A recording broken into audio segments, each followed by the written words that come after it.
Pleasant good morning to one and all. Good morning, happy Monday morning, Monday the 10th day of March 2025. Welcome to today's episode of Speaking Out, Exposing Corruption and Incompetence. As I indicated before, today is Monday, the 10th day of March 2025. Hope you had a wonderful weekend. Hope you're looking forward to a very productive week.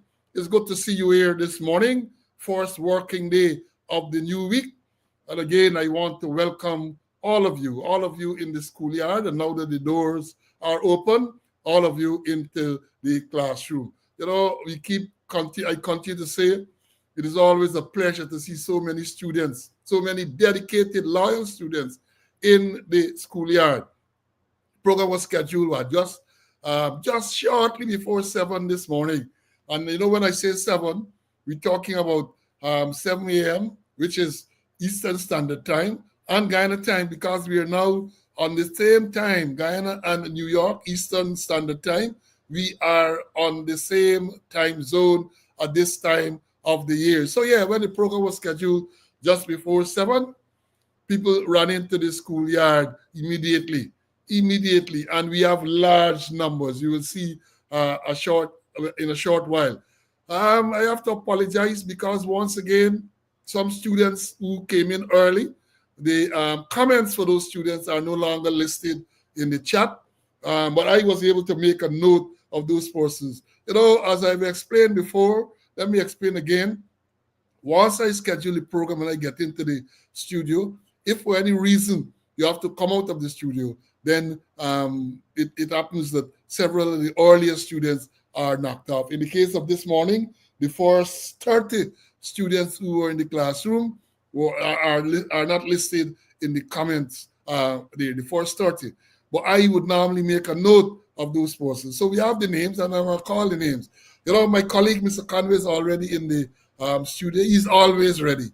A man like Freddie, always ready to come and to impart his knowledge. I want to ask you again to share the live, because as I've said, up to last week, when we had a different timing arrangement, the program would have gone live at 12 noon Guyana time, which was 11 o'clock Eastern Standard Time. But we operate on Eastern Standard Time, that's New York time. So now that we are on the same, we went live at 11 o'clock. And I suspect some students would have been caught waiting for 12 o'clock Guyana time. And you know, again, we don't encourage corporal punishment, but what happens? I scheduled it yesterday, and I did make a note. I did give a reminder that today we are going to be at the same time, 11 o'clock. But I'm sure a lot of people get caught. A lot of students were caught in this time change. Yeah, so we are on the same time. So welcome. Another great day that the Lord has made. Let's rejoice and be glad in it. Let's give praise and thanks for being in the land of the living. It's a privilege to be in the land of the living. Many persons would not have been that fortunate. So every morning you wake up, you see a new dawn, you have to give praise and thanks. We know some of them, they don't believe, you know, they believe in cussing out when the week comes. They don't believe that there's a God, but there is a God. There is a God. And they're going to discover that to their own chagrin. They're going to discover it. So yes, here we are this morning. Lots to tell you. Lots and lots of stuff to tell you. And we're going to start with it in a short while. But you know, we will do the roll call. After the roll call, we make some announcements. And then I'm going to invite my colleague to join us, and we're going to move through it. Now, in terms of the roll call, as I indicated, the first 30 students who came into the schoolyard this morning are no longer listed in the chat. I have nothing to do with that, so y'all don't blame me. It's a technical thing that I don't have any control over. I try as hard as possible, once I get into the studio, once I schedule the program and get into the studio, not to leave, because I discovered that once you leave, when you re-enter, those comments, the earlier comments, are removed. So the first person this morning was, drum roll, the Connor Rookman. The Connor Rookman came in at 6:59. He, along with Tessa I from Florida, they came in at 6:59. And at 7 o'clock, under that, we had Sean. Then it was Ulrich from West Dem, Carlton Lewis, my squad mate, Kenneth DeFrarmont, Gavin, Jakey is here. Vibert Lawson, 60. Lawson. Marlon is here early at 7. Evelyn is here. Marcia came in at 7:01. Floyd tapping. Ezzy came in. Anthony Bradshaw from Peters Hall. He came in at 7:01. Then we had Tony Christmas. Then it was Francis Keith from Melanie. Then Lennox Anderson, Barbara Barton, Leon Gibbo is here. Magnell Barrow, Puran Ramdas from Essequibo Coast.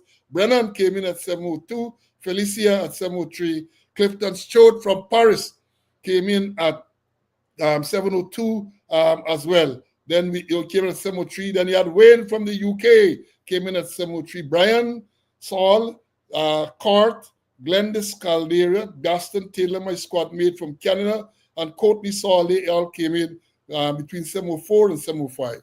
And all of those names were removed. So the first name we have on the chat is Diane, who came in at 7:06, followed by Aticia. Then it was Henrik, Aubrey, Compton, Charlene came in here very early at 7:11. Wayne, Claudette, Marcus, Cecile, Grantley, William, Barlett, you're coming in class a little late these days, 7:19, not good enough. You got to be here as soon as the gates are open, you should be here. Emerson, Terrence Young from Canada, 9795.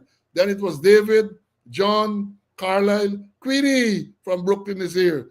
Then we have Dion, Conrad, Pauline, Anthony, Smitty came in here at 7:33. Then it was Como 8218 from New Jersey. Princess Earl came in at 7:35.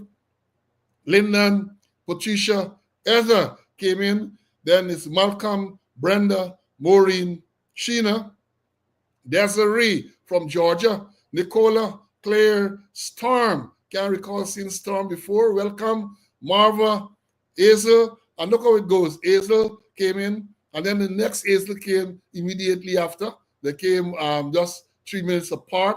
Ulrich, my squad mate, 9555 out of Barbados. Denise is here from GT. Andre, Malcolm, Nelly, good to see you back in class. Lucius, Dexter, Peter, Valerie is here with us. Then we have Earl, Monica, Pito, Selwyn, my lawyer, is here. And he says what? Good morning, Mr. Sloan, Mr. Conway. Are scrape heads in suits allowed to fall in for class? All are welcome. All are welcome, Selwyn. You have a special place in this classroom, and all, whether you're scrapehead, whether you're bald-head, whether you're dreadhead, whatever you are, we welcome all in the classroom. Joan from New Amsterdam, Patricia, Trotty is here with us, Sandra, Michael from Imbai Madai.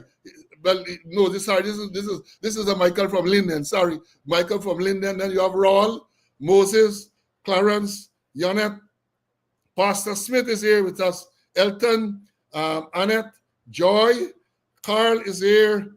Umi is with us once again. Lorraine. Then it was Rayburn, Rhonda, Bonita, Winslow is here. Then it is my squad mate Carl from Arizona. Forbes, Danny is here with us. Kellan, Audrey is here. Audrey, give me the thing with it. You know the song by Kitch? That is Audrey. CC smiling. CC, a former student, man. Audrey is here with us. Denise, the secretary, is here. Keith from Barbados is here with us. Vernon, Mary is here. Pauline, Lester, Albert, 0892. Michael, this is the Michael from Imbai Madai, is with us. George from BV, Ronald, Linden, Vashni, Delon, Ovid 0937. Colin is here with us, 11872. Aubrey 9053 out of Canada. Royston, Tallulah, Bantu King is here. Pamela from West Dem, Norbert, Ainsworth. It was nice running into you on Saturday. Kay, nice to meet you. Nice to have met you. Fergus is here. Then we have Arul. Then it was after Arul is Jaco from Georgia. Dunsford from Mocha on the East Bank. Kevin is here. Nigel, Lynette from the UK.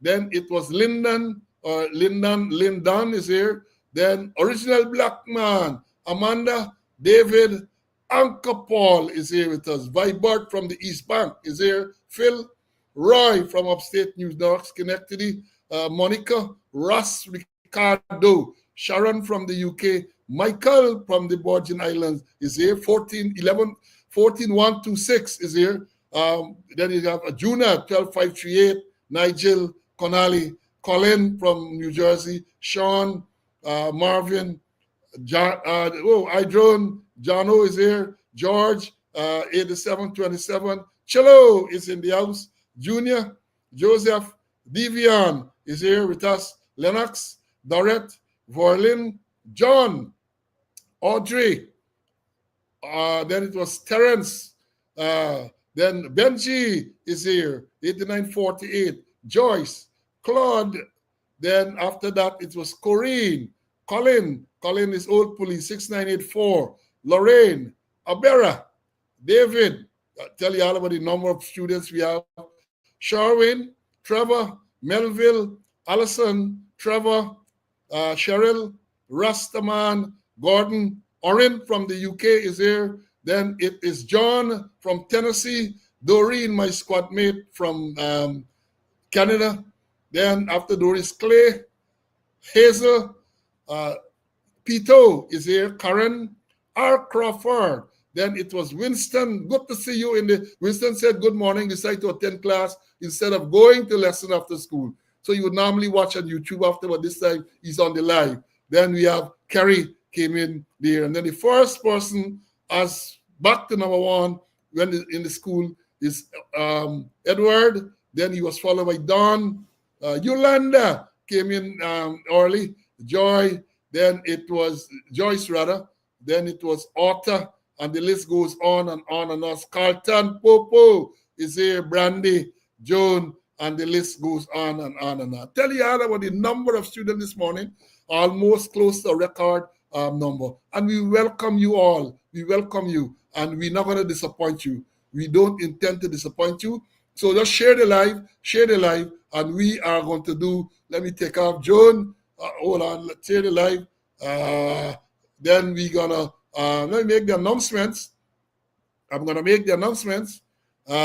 We did announce before the death of Judge Oslin Small, and we did say that today, March 10th at 2 p.m., they're going to be a funeral service. I think that's in Georgetown. And then tomorrow again, there's going to be another service at 11 a.m. at Stewardville Congregational Church, and then he'll be buried in the churchyard. So that's today. I think it's the church and Brigham Smith's church. I'm not sure. But then I know tomorrow is Stewardville Congregational Church. We told you too about the death of retired Lieutenant Colonel Fitzroy Ward. The information is that he's to be buried tomorrow, but I don't have the timings and all of that. And, I was shocked over the weekend when I read of the death of the fireman, Vashan Mahmood. We had this devastating fire at Mays School last Wednesday, Mays School in Sobrianville. We learned about the destruction of the building, but I never knew. I don't think that was widely publicized that firemen were injured. But as it's transpired, firemen were injured, I think about 3 or 4, and one of the firemen, Vashan Mahmood, died as a result of the injuries. I said some wall collapsed on them, and he died. But, the family is complaining bitterly about the treatment this fireman got while he was in hospital. There's a long letter in the social media yesterday. They complained bitterly about the treatment. This man got injured on duty, taken to the public hospital cooperation, and they are not satisfied. And they outlined all the events that took place there right up to this young man's death. 27 years old. 27 years old. So condolences, to the relatives, friends, family members of those deceased persons, Justice Small, Lieutenant Colonel Ward, and Fireman Vashan Mahmood. We want to express condolences on behalf of all the students of Speaking Out, and my colleague, Mr. Conway, I'm sure, will do the same. But let me bring in Mr. Conway, then we are going to move on. So, well, before I bring in C2, maybe let me announce the birthdays, and then I'm going to bring you back. Now, we want to, on a happier note, Today is the birthday of a student here. I think maybe she thought we forget. We don't miss these things. Retired Woman Sergeant Princess Earl, who is on the thing. I saw on social media today that today is her birthday. I hope you're correct. Then we have retired Inspector, I think he was, Gary Barrow, 11-0, not 11, yeah, 10-0-96 or 97, I think it was. Gary Barrow is celebrating the birthday today. And I learned of the birthday of a loyal student who don't ever miss a class. And her name is Lauren Joseph, a.k.a. Faye Joseph, of South Ozone Park, New York. I understand she's observing her natal day today, and it is said that she never, ever missed a class. So I want to shout out to her. We had some recent birthdays. Dr. Dexter Todd celebrated a birthday recently. We also had celebrated a birthday, I think that was yesterday, Woman Assistant Superintendent Keen Cooper, the widow of the late Edmund Cooper. She celebrated a birthday today. And a sister of mine, Cheryl, celebrated her birthday yesterday as well. And we have advanced birthday greetings to retired Woman Superintendent Carol Chutz. Carol is celebrating her birthday today. Again, I want to take this opportunity to wish all of you who celebrating today, who celebrated recently, and who are celebrating in the near future, all the best. Now I can bring in Mr. Conway, and then we're going to go on. CC, welcome. Morning. Happy to be in the land of the living to do God's work. My condolences to the relatives, family, friends of that brave fireman who died. I hope that they will have a proper investigation, because there are so many things that the relatives complain about. And all those persons who celebrated their birthday recently, today, and birthday to come, best wishes to all of you. Yeah, best wishes to all. I want to take this opportunity to remind all of us that we're still in the Lenten season, which started last Wednesday. And for our Muslim brothers, they are also still observing the month of Ramadan, right? So we're into Lent and into Ramadan at the same time. Now another, this is death anniversary. I realized this morning that today, March the 10th, is the 10th death anniversary, or 10th anniversary of the assassination of Courtney Crum-Ewing. Remember Courtney Crum-Ewing? He was assassinated on the evening of March 10th, 2015 in Diamond, where he was protesting and calling on people to come out and vote the government then. The same PVP government was in power at the time. So he started his protest in front of the Attorney General's chambers in Carmichael Street, and then he moved to Diamond, and he was gunned down on the night of March the 10th, 2050. I know these things, we allow these things to go by. So when I saw it this morning, I thought it important enough for us to adjust the program, to adjust the subjects that we had to deal with this morning, to tell you, because we're not going to assume that all of you know what went on then. We're not going to assume that you know what went on. So y'all indulge me, crave my indulgence, where I'm going to give you a rundown as to what happened on that fateful night and shortly thereafter. As I've said, it was in the run-up to the 2015 election. I think 2015 election was held sometime in April, I think around the 11th of April, 2015. Courtney Crum-Ewing started a one-month protest outside the Attorney General. Anil Nandalal was the Attorney General chambers there in Carmichael Street. He had a daily thing calling for the Attorney General to resign over some comments he's alleged to have made and caught live on making us at a statement. Crum-Ewing was there calling for him to resign. Then he moved from Carmichael Street and he moved to Diamond, right, on the East Bank. And there is where he was killed. And let me read what it is reported here took place. On the fateful evening, and the headline here is the tragic assassination of political activist Courtney Crum-Ewing, call for justice and accountability. It says on the fateful evening of March 10, 2015, Guyana was rocked by the senseless assassination of political activist Courtney Crum-Ewing as he bravely stood at the intersection of 3rd Avenue on the northernmost road in Diamond. Crum-Ewing was mercilessly shot in the back of his head while making public announcements urging citizens to exercise their right to vote. The circumstances surrounding Crum-Ewing's murder remains shrouded in mystery and controversy. Despite the family's call for an independent investigation with international pathologists and forensic experts, justice has remained elusive. Crum-Ewing peaceful protests outside the Attorney General's chamber demanded accountability and resignation had made him a target of intimidation and violence. Eyewitness accounts reveal the chilling moments leading up to his death as he fervently urged residents to vote against the ruling party, PPPC. His unwavering commitment to democratic principles and his fearless advocacy for change cost him his life, leaving behind a grieving family and a nation in shock. The subsequent findings of the government pathologist Dr. Niyal Singh confirmed the brutal reality of Crum-Ewing's demise, attributed his death to multiple gunshot wounds inflicted at close range. Yet, despite this damning evidence, justice has remained elusive, emblematic of the broader pattern of impunity and disregard for human rights under the PPP administration.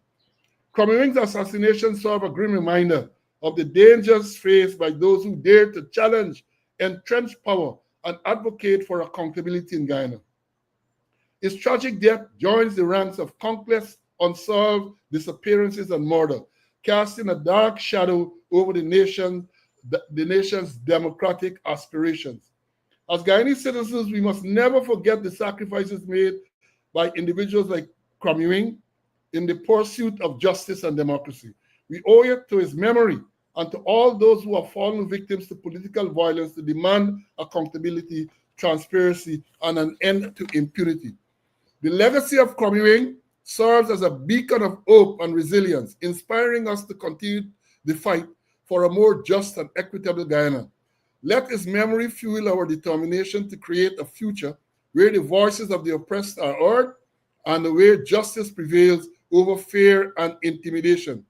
In the pursuit of justice for Crum-Ewing and all victims of political violence, we must remain steadfast in our commitment to upholding the principles of democracy, human rights, and the rule of law. May his soul rest in peace, and may his memory be a catalyst for change. Well, I made a comment on social media this morning. His soul can rest in peace until such time that those who are responsible, including the intellectual authors, are brought to justice. And to follow up on it, they did charge Regan Rodriguez, called Grey Boy, for the killing. I think he got off eventually. All cook-up story. Because the public, any right-thinking person will tell you that even if Grey Boy was the trigger man, as is alleged, or as they had alleged, he was not the intellectual author. He was not the intellectual author. And then, let me tell you further, and again, I said we can't forget these things. Cannot forget these things. And on February 18, 2016, it is reported Kwame McCoy arrested for Crum-Ewing murder. Kwame McCoy, same man who's a minister now. Or the same person, I should say, who's a minister now. Right? Arrested for Crum-Ewing murder. Then it says here, investigators probing the murder of social activist Crum-Ewing, Courtney Crum-Ewing, have arrested former press officer of the Office of the President under the PPP government, Kwame McCoy. McCoy was arrested yesterday after he turned himself into the police at the Criminal Investigation Headquarters, Ivleri. This was after police had visited his diamond house in Scheme Home, his Bangdam resident, to arrest him. McCoy is now the fourth person to be arrested for the week after investigators reopened the probe into the March 10, 2015 murder of Crum-Ewing. Earlier this week, police had arrested former Office of the President staffer Jason Abadullah, self-confessed hitman Sean Hines, and Okini Fraser. A reliable source close to the investigators said that detectives are obtaining vital information from the persons in custody. This newspaper understands that McCoy has been fingered by one of the persons. The source could not say if anyone else is on the police radar for Crum-Ewing shooting. Kaicho News was told that the suspects are being held at different police locations and that the authorities may be approaching the court to have them in extended custody since the stipulated time of detention is fast running out. Police have already charged Regan Rodriguez called Grey Boy for the murder, but investigators were always convinced that others were involved in the hit. One of the men in custody, Sean Hines, had in some explosive television interview fingered McCoy and Abdullah as being involved in the murder. However, under subsequent questioning by police, Hines remained mum until he was released after being in custody for 72 hours. Crum-Ewing was gunned down. Well, I go back. Crum-Ewing was gunned down on March 10, 2015, while using a loud hailer in the Diamond community, urging persons to vote out the People's Progressive Party. His murder, which was always seen as politically motivated, outraged many Guyanese who put pressure on the police to leave no stone unturned to find and prosecute his killers. That is a background as to what took place. Crum-Ewing, basically unsolved up to now. Let me bring in Mr. Conway, and then I have something more to tell you about the same murder. 10th anniversary today, and the people forget. People forget. No vigil, nothing planned to remind us of this brutal, this gruesome political killing. It was always felt it was a political killing. Because as I've said before, even if the man who was charged as the trigger man, what was his motivation? Who were the intellectual authors? All of these things should have been gone into. Let me bring in back CC. CC, I'm sure you want to make a comment on this. Go ahead. Yeah, I remember Crum-Ewing very well, We met when I went to the Attorney General office to purchase some law books. And when I want to get my law books, I purchase them, I don't do like other people otherwise obtain, And we had a couple of minutes conversation. But when you look at it, he died. And for me, they just catch Grey Boy and charge him, But look at those persons who were arrested. They're all connected to the PPP. Remember, he started this protest at the Attorney General's office outside there. And they charged Grey Boy, maybe unjustly, and those persons that they arrested, Kwame and others, are all connected to the PPP. Maybe you can read through the line. That's all I want to say. Yeah, well, it didn't end there because other people, names were called of other persons. And there's an article on July the 24th, 2015. Remember, he was killed in March 10th. Today is the 10th anniversary. An article on July the 24th, 2015, which it says here, Anil Nandalal's ex-bodyguard detained for Crum-Ewing murder. And then his byline is former Attorney General denies involvement. Former Attorney General and Minister of Legal Affairs Anil Nandalal yesterday categorically denied any involvement in the assassination of political activist Courtney Crum-Ewing and said that an ex-bodyguard of his, who police have detained, was hired several days after Crum-Ewing's death. Nandalal made the denial during a press conference in which he repeatedly refuted suggestion that he or any members of the People's Progressive Party orchestrated the murder, which is being deemed a politically motivated killing. Nandalal met with journalists shortly after an online news reports stated that police had detained Rajput Narayan, his former bodyguard, in connection with Crum-Ewing's murder. Narayan, a former custom and anti-narcotics unit Kanu officer, was reportedly employed with the Guyana Revenue Authority, GRA, when Nandalal hired him as a bodyguard. But Nandalal said yesterday that he fired Narayan some 4 days after he employed him for unsatisfactory performance.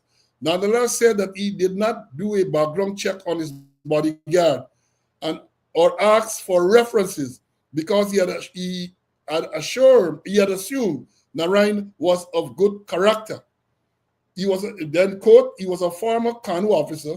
He was a licensed firearm owner. He was in the employ of the GRA, and I assume he was a person of good character, and that is why he had a licensed firearm, which is a ground by which one is granted a firearm license. End of quote. Crime Chief Wendell Blenheim declined to confirm the suspects linked to the former AG or to release the name of the detained man. Police have also arrested an individual with a firearm that ballistic tests match to the one that was used by Crum-Ewing's killer. Nonetheless said that the police have not contacted him about the ex-bodyguard arrest, and he only learned of this development from online news source. Crum-Ewing was gunned down at Diamond scheme on March 10, 2015, while using a bullhorn to urge residents to vote for the APNU to vote for APNU plus AFC coalition. He had also protested for several days outside Nandalal's office while calling for the AG to resign. After his murder, some relatives alleged that Crum-Ewing had reported that he was threatened by two individuals, including a PPP official, while staging his protest. But Nandalal yesterday insisted that he had never spoken to or threatened Crum-Ewing. He also gave an alibi for his whereabouts at the time. Quote, let me say from the outset that Courtney Crum-Ewing protested for several months in front of the Ministry of Legal Affairs while I was a sitting Attorney General and Minister of Legal Affairs, end of quote. During that time, quote again, during that time, I never once interacted or spoke to the individual. As far as I'm aware, no harm befell him while he was conducting his protest action at that location. There is absolutely an attempt to implicate me and the PPP in this horrendous act as part of a political design. I hope that the perpetrators will be brought to justice, end of quote. Reading from a statement, Nandalal said that Crum-Ewing was shot nearly 2 months after he had stopped protesting outside the Ministry of Legal Affairs. Quote, at the time, I was speaking at a political meeting in front of Kali Mandir at Timeri. Approximately 100 persons were in attendance, end of quote. He said that it was while returning from the meeting that he was informed of Crum-Ewing's death. According to Nandalal, quote, wild allegations, end of quote, immediately began to be made, implying that the PPP was involved in the killing. He said he was advised to hire security for his home as well as bodyguards. Quote, I contacted the Guyana police force and armed security from the force was provided at my house. And I was offered the opportunity to retain a person of my choice as my bodyguard, end of quote. But nonetheless said that he accompanied President Ramatar on a New York visit on 12th of March 2015 without securing the suggested bodyguard.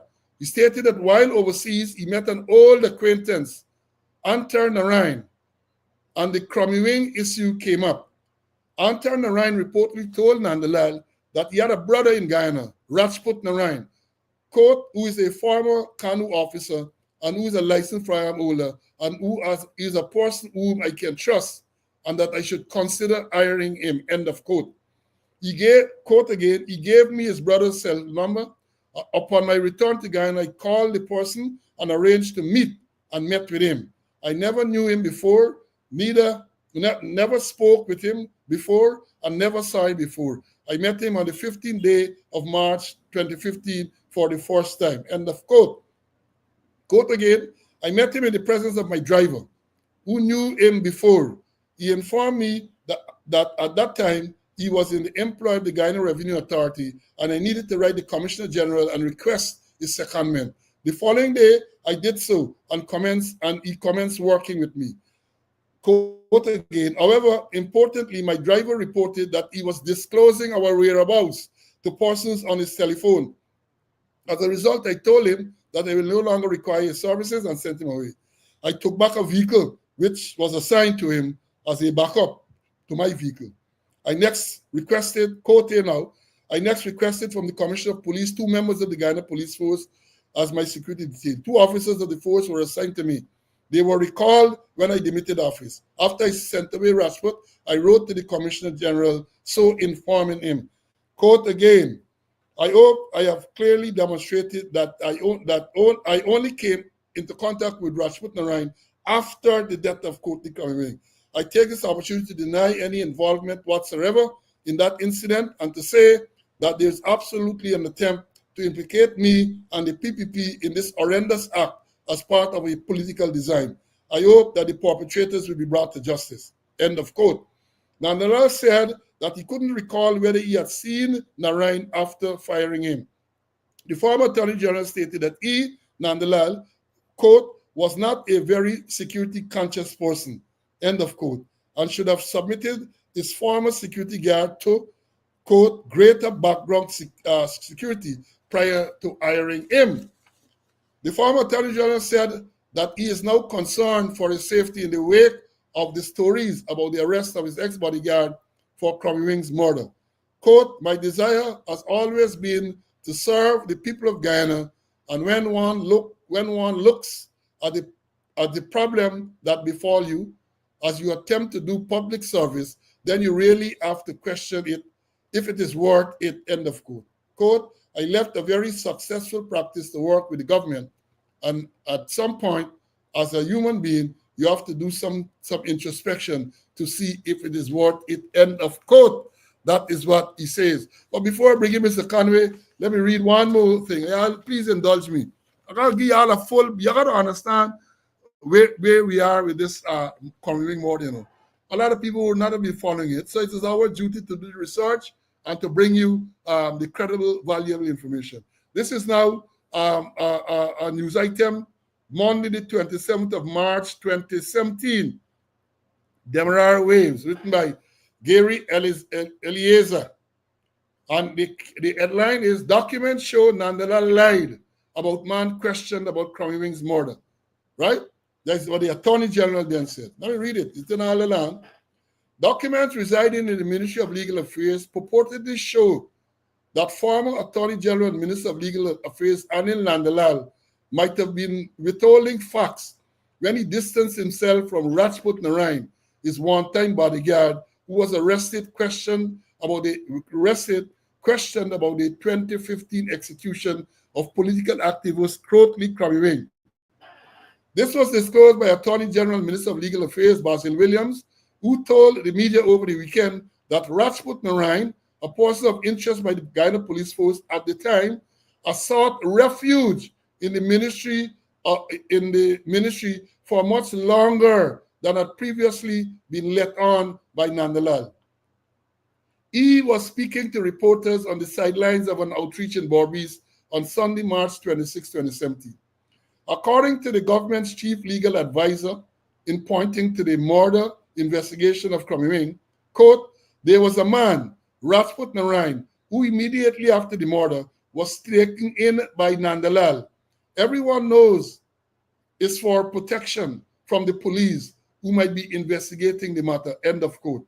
Williams said now that he is at the Ministry of Legal Affairs, he's in possession of the documentation to prove that Prasad was Nandalal, well, that's how I would say, being dishonest when he spoke to Narain's relationship to the ministry.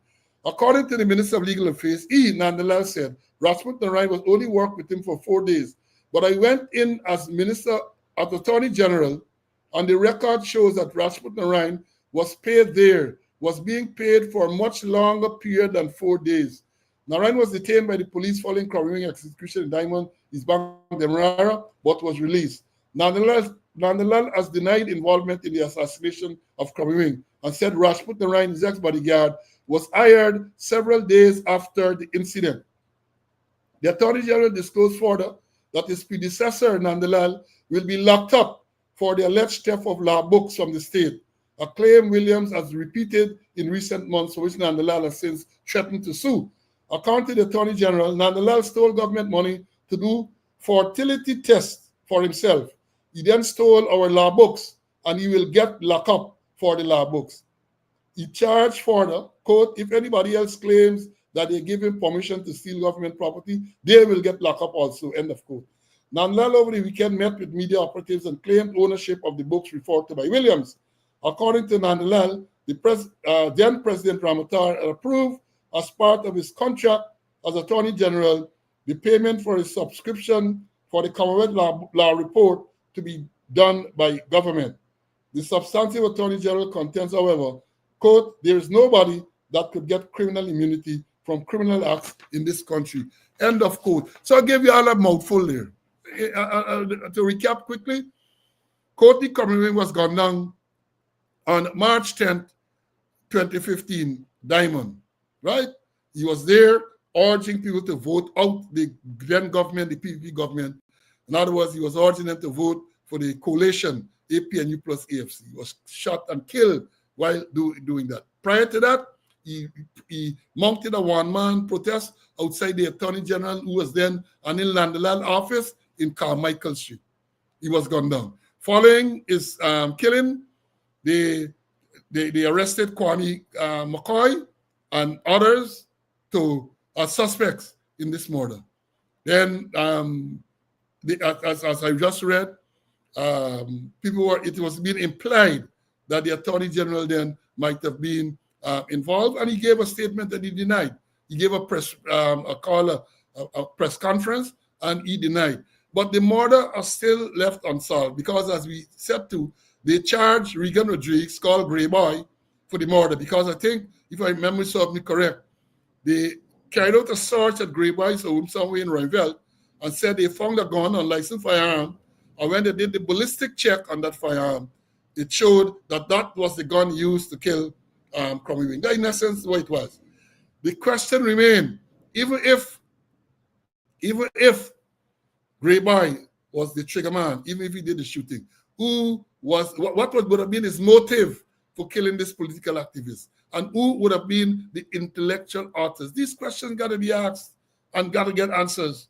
They have to ask. And again, I'm very surprised and even disappointed that the 10th anniversary has come up. And you hear nothing. This morning I bumped into it by chance because you should have had some big rally calling for justice to Crum-Ewing. We had the assassination of Ronald Waddle, nothing. You had an assassination of a minister under the PPP government, nothing, right? And these anniversaries are just slipping by, and the perpetrators, the intellectual authors, are still roaming around the place. Some of them are even pointing fingers at people who they know who is criminal. They know all who is criminal, but they don't refer to these things. We will continue to come here on Speaking Out and to remind you of these incidents. We will remind you. We will continue to remind you. Let me bring in Mr. Conway, my colleague. He's champing at the bits to have a piece of this. CC, let me hear you on this whole.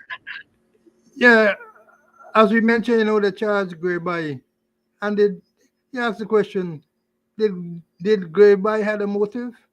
When you don't commit the offense, you gotta get motive and you get an opportunity. Yes, maybe there's an opportunity, but what was the motive behind it? It couldn't be being Grey Boy, but just to maybe appease the public to say, hey, charge Grey Boy and left it. But they have to be intellectual authors. And I hope that some further investigation will be done, although I'm not confident but that this thing there should be closure somewhere along the line in relation to the death of Crum-Ewing. And many others. But Crum-Ewing, she said today is his anniversary. I remember speaking to his parents when I was conducting the Commission of Inquiry there. They came there, and the people are very distraught, and rightfully so. They need closure. They need closure. The country needs closure. The country needs closure into this matter, right? 10th anniversary, and again, as I said, just slipping by, just like that, just slipping by. And some of the people who are suspected to have been involved, that they're around the place, calling out people and cussing out people, and the thing. But many of them. And Mr. Conway point out something just now which I need to bring to your attention. All right, you charge Grey Boy. But my training is that when you have when you have a murder, one of the key elements is for you to establish what would have been the motive. So if you say Grey Boy is the man who shot him, what motive would have Grey Boy, what would he add to say he killing this man? It wasn't a robbery. It was never established that he and the man had any beef, so he was trying to get even. It was clearly an assassination. And how do an ordinary man assassinate a political activist without being, without some intellectual author? That was never ever established. What was, if you said Grey Boy kill him, what would have been the motive of Grey Boy to assassinate Courtney Crum-Ewing?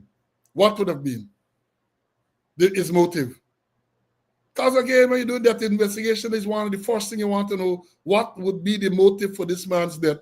And they have never been able to establish, even though they charged Greyboy, they never have been able, as far as I know, to establish that Greyboy had any motive to kill Courtney Crum-Ewing.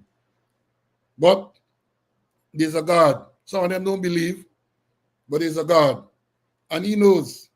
And I said some of them will punish. Sometimes you watch some of them, you want to know, a lot of good people are dying. And you want to know why God is sparing their lives. But God's time is the right time. And many of them will punish. They will punish before they die. They will see hellfire. They can burn on earth for the wicked things that they have done and that they continue to do. Right? So to move on again, folks, we should not allow these things to go by. It is sad that nothing is being, his family, of course, the family may not have the means, but people should have organized. We should have had letters in the media reminding us, as we are doing here now, about this dastardly act of the assassination of Courtney Crum-Ewing on March 10, 2015. And as I've said, continue to rest well, fallen soldier. Continue to rest well. And let me move on to the next subject. Over the weekend, there is this big scandal where here a man was arrested and things. Let me play a tape. I'm going to play the tape first, and then we're going to come on the other side, and we're going to look at it. This is a tape to play. Listen carefully, folks. Listen, we got a lot to tell you this morning. Let me pull up a tape. I'm going to play it to you, and then we are going to tell you some stuff when we finish it. Listen to this. It's very short, just about a minute. Listen. 3 persons are now in police custody as the authorities investigate a multi-million-dollar housing scam. Crime Chief Wendell Blanham confirmed Friday morning. According to Blanham, a file on the case has been completed and forwarded to the police's legal advisor for review. The case centers on a piece of land along the Heroes Highway and involves an estimated $58 million. One of the individuals arrested, Roll Ferguson, of Hits and Jams and 94.1 Radio, was released on bail. A second person was also released on bail. The crime chief says Ferguson allegedly collected $10 million to secure an acknowledgement letter from the Ministry of Housing for prospective buyers. Acknowledgement letters are not issued for commercial land sales at the Ministry of Housing. The transaction, which took place last year, reportedly involved a Smythe Street businessman. When the deal collapsed, the buyer sought a refund and later reported the matter to the police. This news house understands that Ferguson has since agreed to repay the money collected. Now, I guess some bright students here, Brennan asked the question, why is it only Raul photo is shown in the media? Why is it? I am all no brief for Raul Ferguson. But, in this whole incident, they said several persons arrested. I think they said 3 persons or something arrested. The only name mentioned, the only picture shown is Raul Ferguson. I hope they learned the lesson, I hope they learned the lesson. Other persons are involved, but they are not named. Neither is their picture being plastered on social media. But you see the newscast, Ferguson picture, and the others. The police have named the others. The other pictures are not there, and one is left to wonder, why is that so? But Raul, let me say to you, brother, because I know you believe you're good with them. You're good with the government and ministers and so on. Raul from It's and Jams, from 94.1, from Statement, don't forget Statement, the company that was given the contract, Raul and Shanghai and them get contract to build school on the highway. I understand up to now the school ain't finished. So you believe you and them tight, I guess so. But they call your name in scam, and you're the only name and the only picture being shown. Hope I get enough sense to read between the lines. And here, let me tell you this. According to the news item, Raul says that you're gonna some $10 million you're gonna pay back. Now, if you commit a crime, my position has always been, when I was a police senior officer, you commit a crime, any payback or restitution got to be decided by the court, not the police. Let me repeat that. When you talk about restitution, if it's alleged that you commit a crime, that you can people, that is what is being alleged, you take $10 million from them, and now you decide that you're going to pay back. No. In my days, the court had to make that decision, not the police. So you would have sent the file, you got to get charged. When you go there, talk to the court, right? So you're not involve the police. But things are different now. Things are different. But I thought it important to mention that one body named Colin, and then the next thing they say, you just hear this Salawala, I just pick up the BS very, very early. They said in one of the things, Ferguson, and a quoting here from someone in the articles, Ferguson and a second person were released on substantial bail while the other 3 persons remain in police custody. Now the question is asked, what is substantial bail? Again, you just pick up the BS. Want to tell you, am I released on substantial bail? They stayed the amount. And I smell the shit there right away. I smell the shit out of the same bucket of Jack you talk about right away. That's something and right? So Ferguson and the second person were released on substantial bail while the other 3 are in police custody. What's the right? Let's watch and see. Student, we are going to follow and we are going to bring it to you. We're going to follow, we're going to bring it. The crystal ball is saying, that a lot of maneuvering would have taken place between then and now. And they're going to hear, as I said, payback, man will pay back money. And then the virtual complainant, whoever he or she is, can decide they don't want any further action. They give back the money and they don't want any further police action in the matter. That is what the crystal ball is saying. But I hope that Raul and the others would have seen and understand what's going on in this country. CC, let me bring you in, because I know you want to say something about it. Substantial bail, the man released that man. What is your take on that? Well, I heard about the substantial bail. I don't know what really is substantial. I remember years ago, I think when we had a finance minister there, and he said we have a substantial increase in salary, and then we get a 5%. And then it's quoted somewhere in the Caribbean that they only give 2%. So it's substantial, the 5% was substantial. But I'm surprised that they rush with breakneck speed and they said the file has gone to the DPP.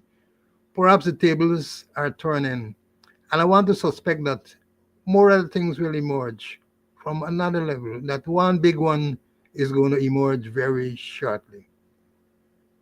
Breakneck speed. The file has already gone to the police legal advisor. Breakneck speed. Within days of the allegation, they say, God, I know what the police legal advisor going to say. Like he did with the second Lal case. Oh, they got evidence.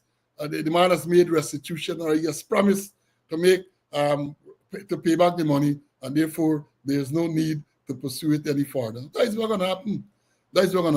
But let me tell you, bring you out up to date with my troubles in the court. I did inform you, the student, that I had to go to court last Friday when this sexual assault, there will be the continuation of the trial, the 3 charges of sexual assault which were leveled against me. Well, we went to court on Friday. The virtual complainant, the cross-examination, the virtual complainant continued. And then one of the legal investigators gave evidence, after which the prosecutor indicated that he has, I think he said, 1 more witness to call. The witness should have attended on Friday virtually, but was unable to do so. So the matter is now postponed to the 4th of next month, April, for continuation. 4th of April, the matter will continue. But let me tell you all this.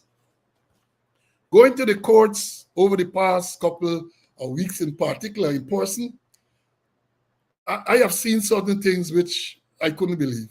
And I'm talking here specifically about the dress of police, the mode of dress of policemen, CID ranks, police in plain clothes. But not only CID ranks, people going to give evidence in court. I was in court 3 one day, and I saw a policeman went there. I think he went there to swear to the information in a case. The man got on a multicolored plaid shirt, attending court in plaid shirt. And then Friday, one of the main, I saw one of the witnesses, a senior police officer going to court to give evidence, right? The man had on a jeans, the tightest jeans I have ever seen a man wear. Somebody tell me if the man they fought, you would have seen bubbles. the tightest jeans, and a tight shirt. The senior police officer, uniform rank, in a uniform brand, he goes into the witness box. That is the mode of dress. And I said to myself, my Lord, look what this thing has come to. And I said, because I know, even since we were in training school, you tell you go to court. First of all, if you're a uniform rank, if you're in a uniform branch, you have to wear your uniform to go to court to give evidence.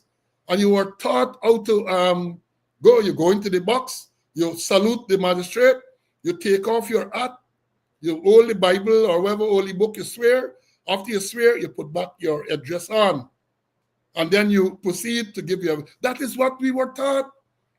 That is what we were taught. You go in, because you're uniform, you have to go with uniform. If you're in a uniform branch, you march up smartly and you pay compliments. You salute the magistrate or the judge, as the case may be. After that, then you take off your address. We were taught this. You hold the holy book. You swore. And when you finish and put on the book, you put on back your address and you give evidence. That is the way it was done. You couldn't say you're uniform rank and go into court in civilian clothes unless you had exemption from wearing uniform. You couldn't do that. But now a senior officer, the man get on a tight pants. I want to know how we get into that. I want to know, you see, it must have got 2 hours out of trouble for him to get that, if he gets seat at all. Because the thing's so tight. And as we say, if the man fart, you're going to see bubbles rippling through the thing. The thing was so tight. The shirt, all it, spanning the bicep and so on. That is what's going on. That is what is going on in the Ghana Police Force. And when you talk about it, people are annoyed. These are things that they need to look into. It's about the image of the organization. And if a senior man is going to court to give evidence in that manner, you can imagine what's going on down the line. And again, I agree with you, Dudley, because we said so. We said so that the magistrate too is at fault, because the magistrate should have ordered him to go and dress properly, especially the man with a plaid shirt. You could have go back in the day, you get a magistrate on the bench there, you could have go to court, say you're wearing plaid shirt. You could have go say you're wearing tight jeans and all them type of thing. And they'll chase you out to the place to go and dress properly. The first thing, you wouldn't even think about it. Because you would have attended what we call orderly room with the prosecutor, and the prosecutor would have ensured that you are dressed properly. But the years went toward the work broke, and all this is leading to the falling standards and the disrespect you're showing. Because even if, as I've said, the junior rank take a chance, maybe eating, a senior man, dressed in a manner, senior man, yeah, Michael, the man, I tell you, I kid you not. I don't know if Mr. Conway, he was courtside. I kid you not. The tightest jeans I ever see a man wear. Tightest jeans. Clearly shows, with that side of tight jean, either he ain't get seat, or his seat got to be pulled back some way, like a set of people that's either at the back and so on. How did he get into that jeans? Let me bring in Mr. Conway. You see, I'm sure you would have seen the man in the plaid shirt guy. Them things are gonna miss you. And the man in this tight jeans. What are your views, brother? I saw both of them, and I was shocked, especially one with the tight pants and shirt. And some magistrate would say, "I can hear you, but I cannot see you." They show no respect for the court. And that one with the tight pants and tight shirt, as you mentioned, a senior police officer, and more so a divisional commander, and a uniformed divisional commander. So I want to know what example they're setting for the youngsters. And there's a fourth other talking about delivery of evidence. I can't remember the number. Talk about delivery of evidence, what you must do. Paul, you mentioned some of the things that you go and salute and you take out your hat and you do what you got to do. And at the end of it, you when you finish giving evidence, when you excuse, you salute. But I was shocked when I saw that senior police officer, that senior soup in plain clothes, who's a member of the uniform section, going into court and give evidence in a matter. And then the magistrate didn't say anything. Maybe there's the falling standards all wrong, Master should say, hey, I could see you, I could hear you, but I can't see you. and he gotta go and get just and come properly in court. That's how it must be. And when Mr. Conway refers to you can be heard but not seen, that was a famous line from a judge where a lawyer went into court and he did not wear his robe and he started to make an address. I can't remember who the judge was, but the judge tell him, say, counsel, I can hear you, but I cannot see you. Right? Very subtle way of telling him he's not properly dressed. He had on his suit and all of that. No robe. He did not have on a robe.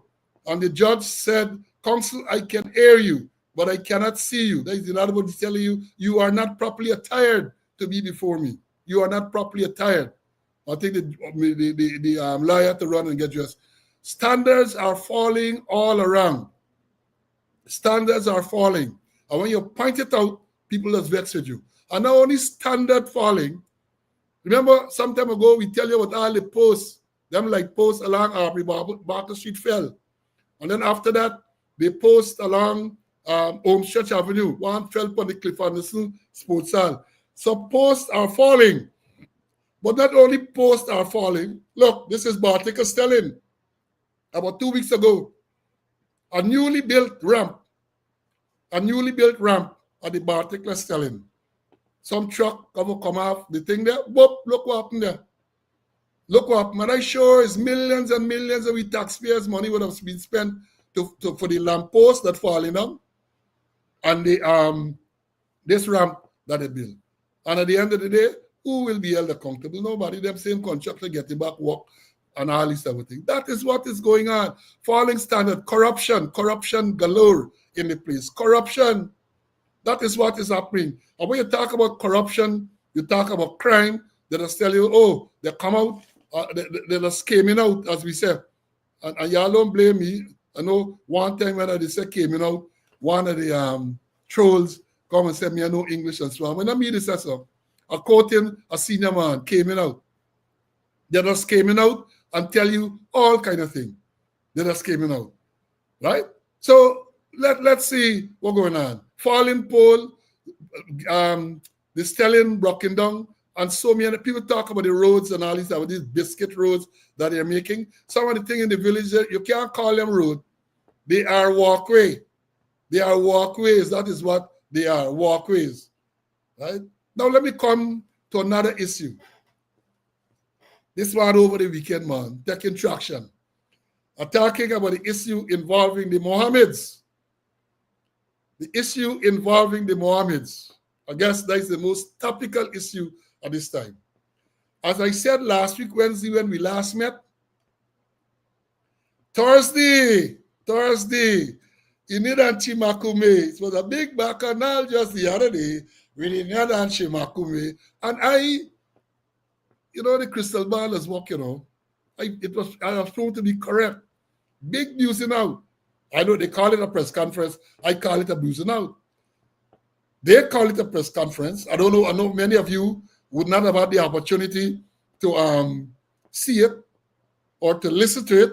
So I will bring it to you. That is what we do on this program. We bring these things to you. Share the live. This one sweet. We coming into the real sweet part of this thing. Share the live. Share the live. Call a friend. Tell a friend. Give me a thumbs up.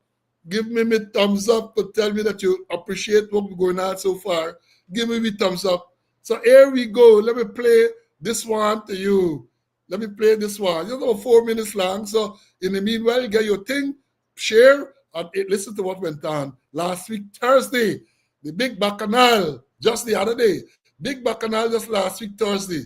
With the Nidan Shimakume. Here we go. President Barjagdio took aim at prominent businessmen, Nazar and Azruddin Muhammad, at his weekly press conference, making it clear that the Guyanese government would not risk the lives of Guyanese to assist them. The Mohammeds, along with Permanent Secretary May Thomas, were sanctioned by the U.S. Treasury Department 9 months ago. Nazar Mohammed recently took to social media to dispute claims that the sanctions have little effect, stating that his entire business has come to a standstill. The senior Mohammed also spoke about the difficulties he's currently facing in conducting business in Guyana, hinting that he may take legal action to challenge the sanctions. His mining permit was cancelled by the government. Now the vessels these foreign vessels owned by the Muhammeds doesn't get permission for the cabotage any longer, and just somehow makes this into a conspiracy. He's been treated badly. I have constitutional rights here in Guyana. I'm treated badly by this administration. Now, clearly, this Mr. Muhammad believes that, falsely so, that the PPP, out of some perceived loyalty to him and Azruddin Mohammed, will put at risk the future and the interests of all the people of this country for them, because somehow, somewhere in the past, he played marble with Chedi Jagan. Jagdi also criticized Azruddin Mohammed for comments he reportedly made about the Agriculture Minister Zulfikar Mustafa in Essequibo, referring to him as a wannabe gangster. In political circles, many believe that Azruddin may enter into politics. So I have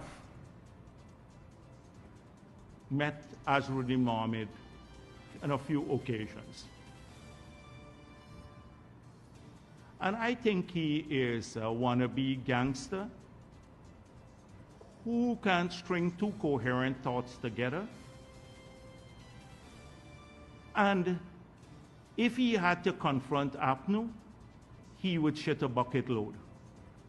That's my characterization, and I will say that publicly. He crossed a line today, and he went after the Minister of Agriculture.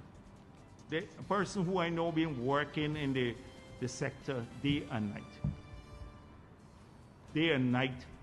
Zulfikar Mustafa been working day and night to assist people. You go and tell the farmers, oh, he's corrupt. So, and that's it. He couldn't even mumble the thing properly. Talking about, oh, they export the rice as stupid. I wish you would have a press conference like the one I'm having, so you could answer all the allegations. Nazar also accused senior members of the People's Progressive Party of spreading misinformation about visa revocations related to his family. He had to start with the false premise that only U.S. entities could be sanctioned. You know, Guyanese could be sanctioned because of the association with the Mohammeds, when people are actually quietly bearing a lot of suffering and pain because they don't want to go public. No, it's a stigma, the shame. They don't want to go, they lost their visas, and they don't want people to know. And so, it sets up the third point in his statement. There's a story there. Man shit in buckets, boy. Buckets. Shit buckets. One man, the damn lad, they said, when he is alleged that when he ejaculate on the little girl, pot spoon. So these things are coming in large quantities, man, so you can shit buckets. But let me analyze, as we normally do, what was being said. We all know that Nasser Mohammed and his son, Azruddin, have been sanctioned by the U.S. Treasury Department. But let me remind Jagdio, it's not only the two of them get sanctioned. Mayor Thomas, who was the permanent secretary of the Ministry of Home Affairs, was sanctioned too. And what did they do? They moved out from Home Affairs to Ministry of Labor. And if I am wrong, it is said that she was sent on administrative leave or something like that, and therefore she continued to draw salary. Government continued to pay she even though she was sanctioned. So he's singling out the Mohammeds. Then more than that, Mayor Thomas became a senior member of the PPP Civic Party. She was elected to the Central Executive. So using Jagdio's argument and rationale, if people who interact with the Mohammeds can be sanctioned, what happened to Mayor Thomas who get sanctioned too? The government kept her, moved her from one ministry to the next. Shouldn't they not be sanctioned as well? She was elected to a senior position in the PPP. Should the PPP not be sanctioned as well? You see, they come and they talk, they spew a lot of nonsense, but we're going to analyze it. We are going to analyze it. And as somebody commented here, all of a sudden they're targeting the Mohammeds. Why? Why you believe they're targeting Mohammed? The same Mohammeds, according to what the elder Muhammad said some time ago, they helped them to come into office. We saw pictures of the president, even during the campaign, is the Mohammed vehicle that they're using for going around.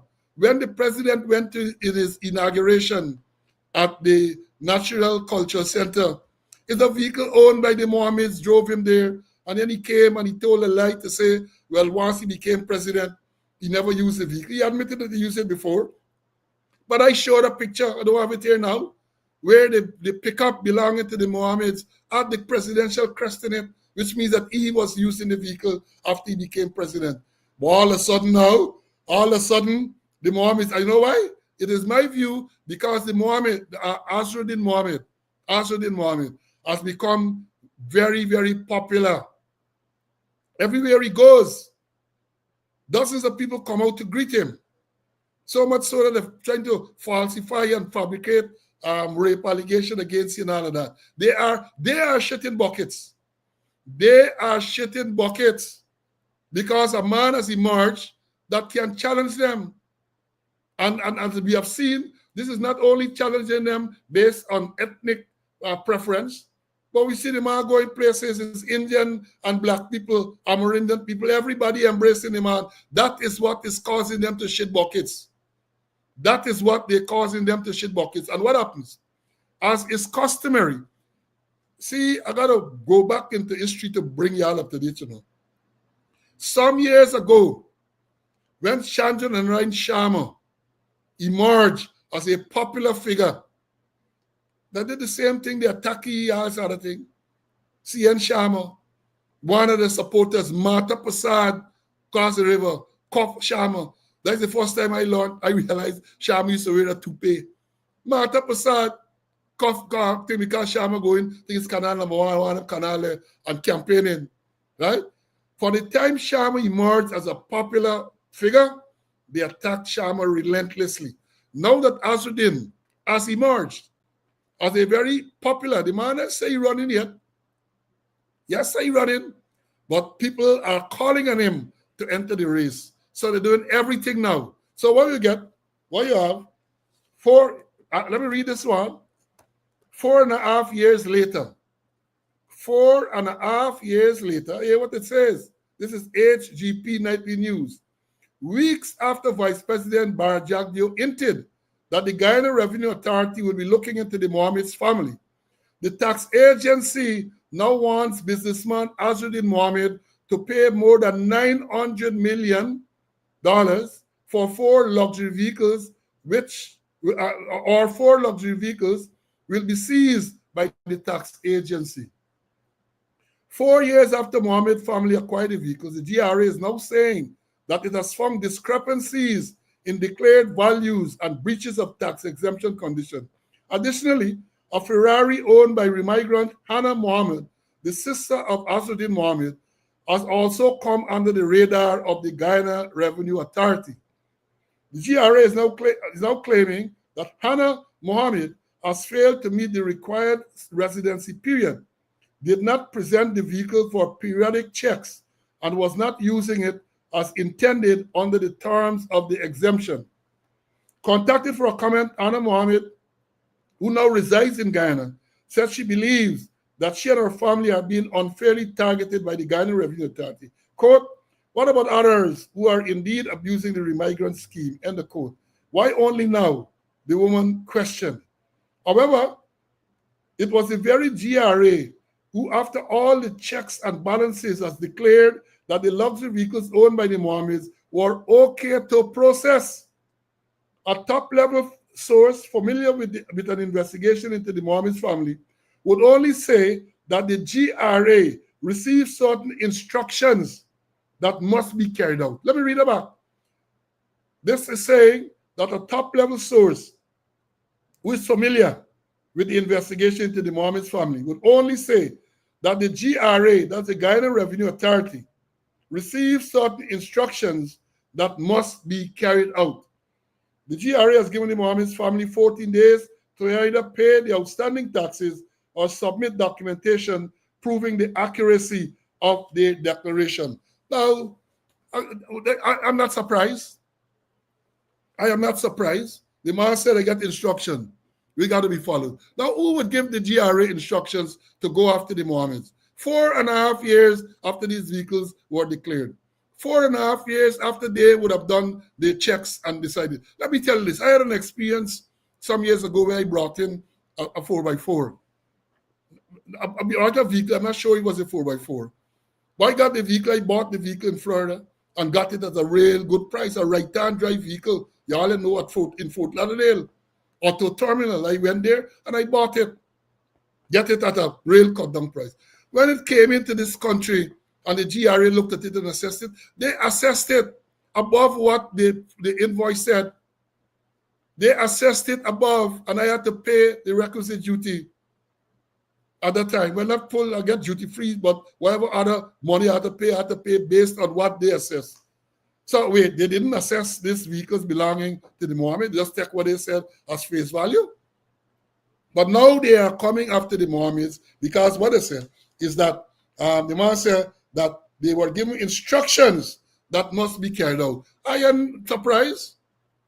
I am not surprised that they were given instructions. They are going to be given more instruction, not only GRA, but the PPP, they are going to weaponize these government institutions, the police, the GRA, maybe even KANU and all of them. They're going to weaponize them to go against people who are perceived to be against the government. They did it with Terrence Campbell. They're going to signify, they're going to signal out more to go after. They go after me.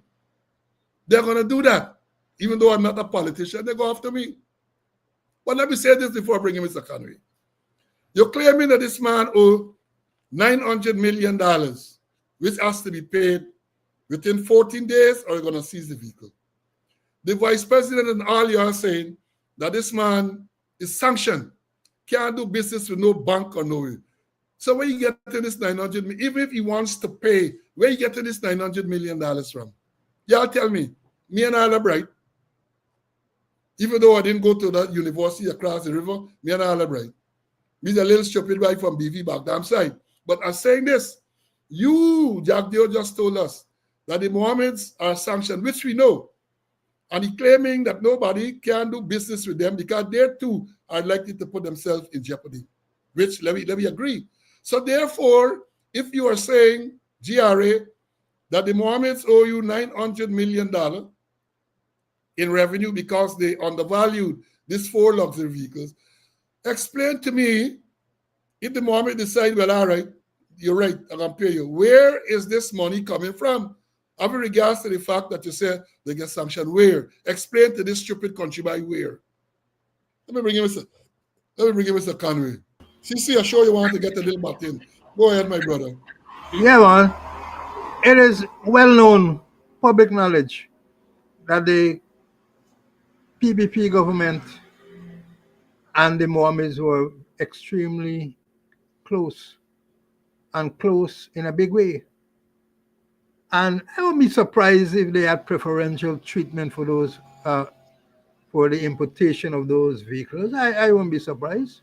Remember, the president was driving one about the place, and even after he was elected, he had the crest on it. The president was driving a vehicle that was given to him from the Mohammed. So I am certain that they had preferential treatment. And why come 4.5 years afterward? Is it because Azuddin is going into the area and he's getting quite a lot of support? The PPP supporters torn into him. They're showing him a good face. I don't know what will happen if he goes for election, where they're going to put the X. But the thing is that he's disturbing them. And therefore, they will try to do something. To, as we say, there's to put several spokes in his wheel. 4.5 years you come back now, and then you're talking that you owe 900 million. And as you rightly said, Paul, if they're doing business with him, they're breaching the sanction. And if he's gonna pay, he's not gonna pay in no cash under the counter. You don't pay with a check. Or something you pay with a check. And also you might get a bank of getting a check. How they're gonna deal with it? Would the United States sanction the government too? You know, the whole thing is ridiculous. And then going back to Jack Deo's press conference, you know, and he said, what is it, you know? What going on at the press conference? What we getting is buckets of shit, shitty press conference. Yeah, it's a lot of shit taking place. Well, let me say this too. Colin and Muhammed, one is, well, let me say he's a public figure. He doesn't hold any political office. He doesn't hold any official office. But he's calling on him to do a press conference so that he can answer questions and so on. They got a man sitting in the most senior law enforcement office in this country, the Commissioner of Police. He's not calling him to make no press conference to tell people all we're going on with crime and traffic and all the lawlessness in this country. He can't hold a press conference, but he can call on Al-Shaddin Mohammed to hold press conference. And the extended or the confirmed squatter, he ain't calling me to hold press conference. Let them talk. The more they talk is the more we're going to analyze these things. Right? They're showing their hand. They're slip showing when they speak. You're calling on basically a private citizen to hold a press conference because you vexed because he said Zulfikar Mustafa, he's alleging that he's corrupt. Well, let me tell you this, Jack Dio. All the ministries got corruption going on. And if the ministers are not involved themselves, then they're either negligent or they are complicit. All the ministries. We talk about the run-ins already with vehicles that are detailing, cleaning vehicles, hundreds of $1,000 to clean vehicles. I'm going to bring it back up again and show it to you students. You talk about tire, one tire for a vehicle, $200,000. You talk about battery, how much $100,000 would change one battery on a vehicle, right? It's corruption in the ministries too. All of them corrupt.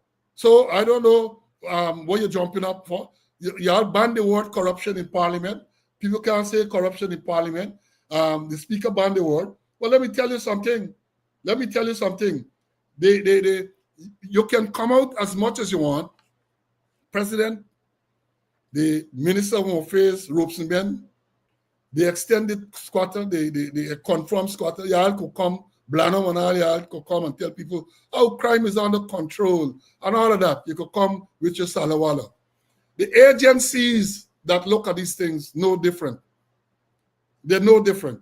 Guyana is now under level 3 advisory. Level 3. You know what level 3 advisory means? US level 3 advisory. It means, let me read to you how it means. Americans to reconsider traveling to the nation because of serious risk to safety and security. Level 3. Hear what it's saying? Let me read that back. That's the second highest level. Level 4, then level 3.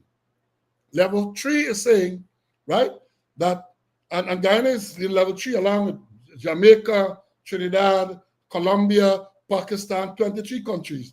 And it is saying, level 3 is that advises that Americans should reconsider traveling to those nations because of serious risk to safety and security, right? And here what it says, level 3 continues. It is said, crime levels are high and police capacity low. That is respect to Guyana. Crime levels are high and police capacity low.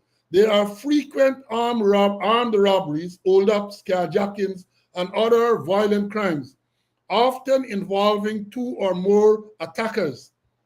Passers-by can get caught up in gunfire, even if they are not the targets, because police are armed and they shoot back. That is what I said. Police are armed and they shoot back. Advisory, the only higher one, and that is level 4. And level 4 basically tells you that you must not travel. 21 countries are listed in level 4, must not travel. They include Venezuela, Haiti, Russia, Ukraine, Yemen. All them places of war taking place. you must not travel. But in Guyana's case, level 3, right, you must reconsider traveling to Guyana. So you could come and tell people all sorts of craziness. You get the thing and you pull figures, you get 12 or 13 categories of crime. You're going to tell people those are the categories of serious crime, and serious crimes are done. But people know differently. They know differently because they're experiencing it, right? So that is what we have. That is what we have. I'm sure CC will want to comment on this crime thing. Let me bring you in. CC, any comment before we move on to another matter, which can take me up to close program time, I think. Well, the crime rate isn't only high, it's the fear of crime. The fear of crime in the society. And that's what they're not looking. They're cocking the figures. They go stand, say, but don't put on this one gonna make we look bad. And this kind of thing, And they only use it, I think it's 13 or how much categories of crime. And so on, and just a small amount of figures they're analyzing and say that crime is down and crime is down and crime is down there. They're cocking the figures and they're not looking at the total picture. And the thing is, what they got to look at is the fear of crime. And the Americans saying it, this putting out advisory that the fear of crime is there all over this country. People are living in fear of crime. And it's not perception, it is reality. It is reality that's where they get the squatter running about the place. They come from squatter and doing what we call a lot of seagull management, running in and lick up left, right, and center, make a little noise, and then go along his way. And all is because the crime is high, and all because that corruption is there, left, right, and center. So they can't bluff us. It's not perception. It is reality. It is not perception, it is reality. Tell James Bond, 00 not. Likes it to lick Bamzi. You should know that.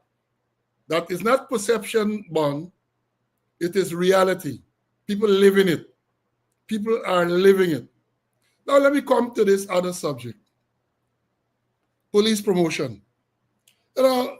Since the Police Service Commission and the Commissioner made promotions about 2 weeks ago, we have said that given the composition of the Police Service Commission at this stage, that they are not properly constituted.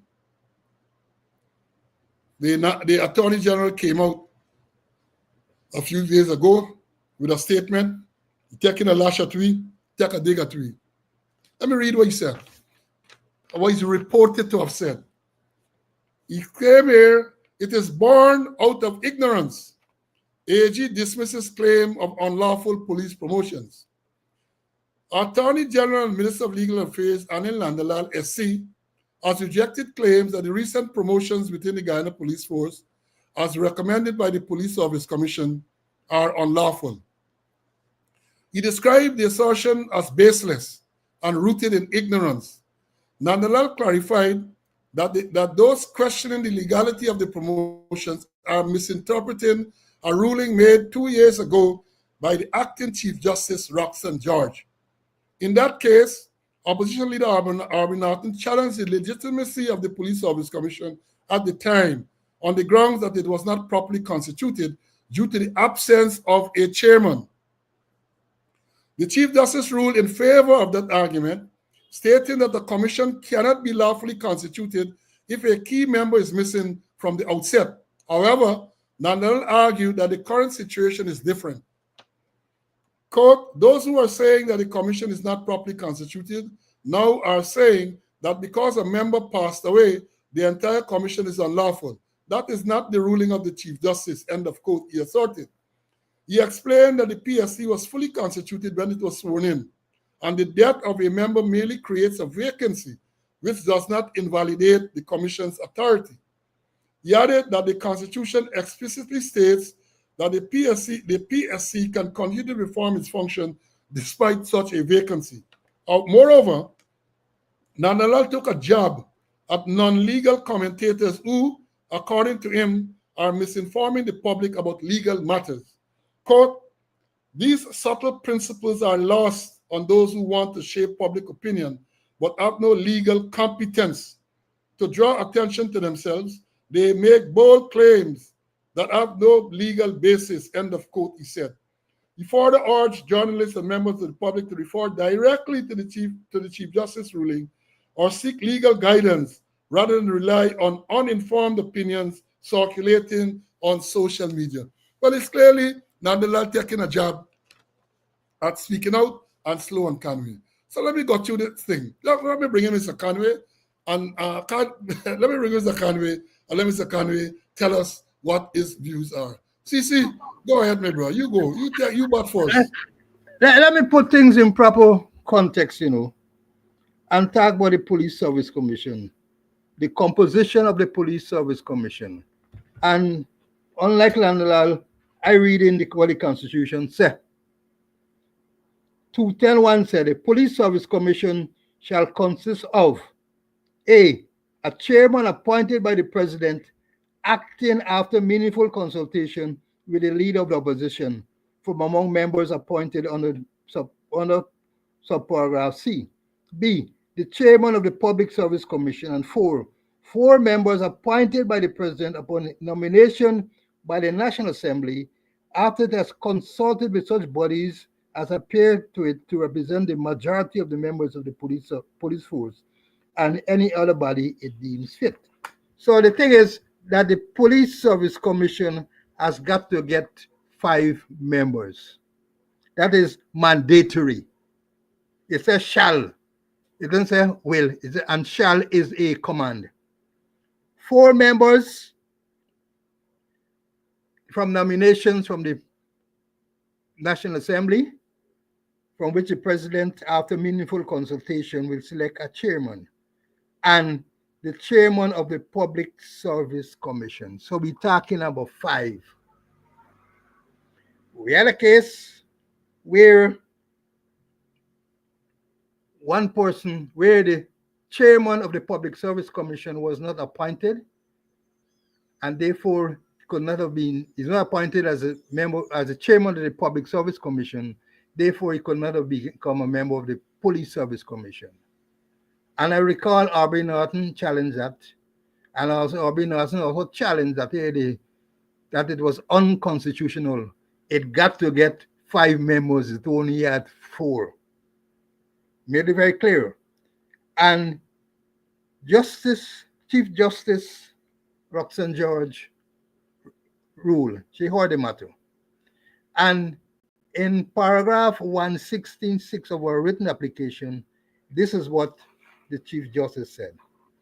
It is hereby declared that in order for the Police Service Commission to exercise any powers, functions, or other duties conferred on it by the Constitution of Guyana, it is a mandatory requirement to the expiration of the life and term of the appointment of the Public Service Commission be appointed and made a member of the Police Service Commission pursuant of Article 210.1b of the Constitution of Guyana. So she's saying, in essence, what she's saying is that we must have 5. They only had 4. And she followed a rule that in the interest of avoiding any unforeseen consequences, that the Police Service Commission was not properly constituted, she applied the de facto doctrine to save the actions of the commission as it relates to the current constituted.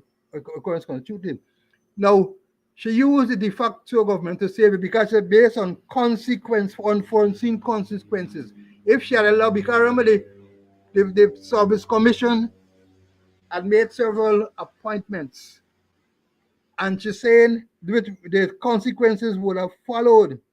Perhaps some of them would have got to pay back money and all kind of things might have to happen if she thinks. She said all is wrong. She saved it by using the de facto doctrine. So the essence of the thing is that the Police Service Commission must have 5 members. Right now, they only get 4. My cousin, Mark Conway, died and created a vacancy. And this vacancy has not been filled. It must get 5 it only get 4. The Chief Justice said it got to get 5. It got to 5. Therefore, she had ordered the appointment of the Public Service, Chairman of the Public Service Commission, which was subsequently done. So it was properly constituted, but then after the death of Mark Conway, it left with 4. And it is reviewed that it is not properly and legally constituted. Not properly and legally constituted, that it must have 5 members. And they're not filling the vacancy. And the Constitution is clear what should happen to fill the vacancy. It's saying that, let me go with my notes. It's saying that Article 210(4) saying set out the procedure that must be followed to fill that vacancy. That they got to go back to nominations to the National Assembly. The National Assembly, as the select committee, got to reach, submit a name to the president. The president, and here it is, has got to get meaningful consultation with the leader of the opposition so that the 5th member can be appointed. So they get 4, and according to the ruling of the Chief Justice, then 4 can be that 4 persons. When there are 4 persons, it is not legally and properly constituted. There must be 5 persons. When they got 5 persons, 3 would form a quorum, the chairman and 2 other persons. And the Attorney General talk a lot of nonsense, a lot of rubbish. He said the Constitution gives the Commission the authority to perform its functions when a vacancy exists due to the death of an appointed member. Let me repeat. He said the Constitution gives the Commission the authority to perform its functions when a vacancy exists due to the death of an appointed member. But he ain't quote no part of the Constitution. There's a man who like quote the Constitution. He remained very silent. He ain't talk with where the authority there. And I'm glad if he tell us where the authority is. And I repeated myself that for it to be properly constituted, it must have 5 members. And it's simple. They get 4, therefore it cannot perform any functions, any duties, or anything it cannot do. They must get 5 members. And this is not, they gotta be legal minded. This is simple common sense. But then again, common sense is not commonplace, and common sense does not exist among certain legal minds and among some attorney generals. I'm making the point that it got to get 5 members, it only get 4, therefore it is unconstitutional. The Chief Justice had ruled that be. So all the nonsense that Nanlal saying, it doesn't hold water. What they got to do, what you should do, rush with breakneck speed to make sure that they appoint a 5th member of the force so that they can perform the function. So all the promotion and make and thing is null and void and has no legal issue. Now, you made the point, but you seem to forget, CC, that according to U.C. Anderson, some people, when the good Lord was making them, some of them brains were made the day between Sunday and Monday, It's the day between Sunday and Monday, they work on the brain. And then let me point out some other stuff that the Attorney General said. And a dear EM2 thing. He says in the first paragraph, he has rejected claims that the recent promotions within the Guyana Police Force, as recommended by the Police Service Commission. The Police Service Commission don't recommend promotion. The Police Service Commission makes the promotions. Recommended to who? Who they recommended it? The constitutional authority for promotions in the Guyana Police Force from the rank of Inspector to Assistant Commissioner is the Police Service Commission. So Attorney General Anil Nanlal SC, MP, when you tell people that the promotions within the Guyana Police Force as recommended, that is what is being said here in the document I'm reading, as recommended by the Police Service Commission, are unlawful. He has rejected the claim. So who will the Police Service Commission recommend the promotions to? Pray, tell us. Who? So that's the first thing. who the Police Service Commission will have to make recommendations for promotions in the Guyana Police Force between the rank of inspector to assistant commissioner. That's what it says. Again, let me read about Attorney General, Minister of Legal Affairs, Alin Nandalal, has rejected claims that the recent promotions within the Guyana Police Force, as recommended by the Police Service Commission, are unlawful. So who they recommended to? Tell us that. Now, he's come to say, in the third paragraph, in that case, opposition leader Aubrey Norton, challenged the legitimacy of the Police Service Commission at the time on the grounds that it was not properly constituted due to the absence of a chairman. Lie, there was no absence of a chairman. Bishop Finley was the chairman. Bishop Finley was the chairman. And that wasn't the challenge. The challenge is that the Constitution says they must have 5. And at the time, and the Constitution mandates that one person must be the chairman of the Public Service Commission. At that time, there was no chairman of the Public Service Commission, and therefore the ruling was, in the absence of that 5th person, the Police Service Commission was not properly and lawfully constituted. Now we're telling us the absence of the chairman, not the absence of the chairman, because Finley was sworn in, along with 3 other members, along with the other members, 3 other members from the as nominated. But there was no chairman of the Public Service Commission, and therefore we, and let me bring this back to Nandalal. He's talking about these subtle principles are lost on those who want to shape public opinion but have no legal basis. In that case that he refers to, where Mr. Norton challenged the legality of the commission, we on this program Speaking Out, were the first to point out that the Police Service Commission cannot be properly constituted in the absence of the chairman of the Public Service Commission. And Nandalal, that same Nandalal, said, because I think Senior Counsel Roysdale Ford had said something similar after we said so. And Nandalal is on record as saying that Ford following people elect this thing who don't have legal competence. In other words, Ford was following Slow and Conway.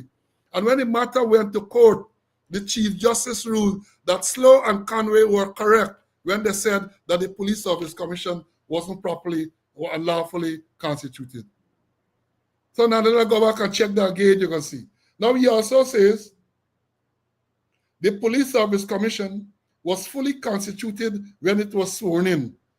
What this man is saying? What is he saying? Let me explain to you how it happened. As we said, the chairman and 3 members were sworn in by the president. The chairman and 3 members were sworn in. The 4th member could not have been sworn in because he was never even appointed. Maniram Prashad was never appointed at the public service, and therefore he could not have been sworn in. So when he tells us here that he explained that the PSC was fully constituted when it was sworn in, and they did not so. It became fully constituted when they appointed Maniram Prasad as chairman of the Public Service Commission, and he was sworn in as chairman of the Public Service Commission. Before then, and the Chief Justice said so, before the appointment of Maniram Prasad as chairman of the Public Service Commission, the Police Service Commission was not legally and lawfully constituted. That is what was said. So when you come to say the death does not make the vacancy, which does not invalidate the commission's, then he added that the Constitution explicitly states that the PSC can continue to perform its function despite such vacancy. And CC beat me to the punch. Tell us which section. Don't come and tell us or which article. One would expect you as a senior government legal advisor, if you're going to come to make an argument, you're going to tell people that the Constitution explicitly, you're going to say article so. Give us the reference so we can go and read for yourself. Give us the reference. So right away you see the Salawala. He added that the Constitution explicitly states that the PSC can continue to perform its function despite such vacancy. Which part of the Constitution? I've never read that. As I said, I'm not a legal person. I ain't got a legal competence. Perhaps thankfully so, right? But tell us which article. That is to draw attention to themselves. He like this thing, because when in 2021, late 2021 or 2021, I got word that elements from the PPP were going into certain communities and seeking people to silence Slow. And I spoke about it. And he said, Slow looking for attention. He's looking for attention. So now that we come and we highlight these things, we're looking for attention.